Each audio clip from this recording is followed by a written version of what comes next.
আজ অনেক দিনের একটা ইচ্ছে পূরণ হলো। এতদিন ঘাটালে থাকার কারণে আমার কেএফসিতে খাওয়ার ইচ্ছে কখনো পূরণ হয়নি। ঘাটালের আশেপাশে কোথাও কেএফসি ছিল না, খেতে গেলে অনেকটা দূরেই আসতে হতো। সেই সুযোগ আর সময় কোনোটাই হয়ে উঠছিল না। অনেকদিন ধরেই ভাবছিলাম কেএফসিতে একবার আসবো, তারপর হঠাৎ এই সুযোগটাও আমার জীবনে চলে এলো। তাই আর দেরি না করে একদম কেএফসির ভেতরে ঢুকে গিয়ে অর্ডার দিয়ে ফেললাম। দেখো, ক্রিসপি চিকেন আর কোল্ড ড্রিঙ্কস অর্ডার দিয়েছিলাম। চিকেনটা সত্যিই ভালো লেগেছে, খুব ক্রিসপি ছিল এবং ভেতরটা খুব জুসিও ছিল।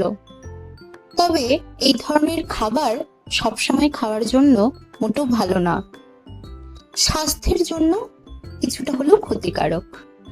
এবার আপনারা বলুন, কেএফসিতে গেলে কোন আইটেমটা অবশ্যই ট্রাই করা উচিত, আর কোন আইটেমটা আপনাদের খুব ভালো লাগে? কমেন্টে জানাতে ভুলবেন না কিন্তু।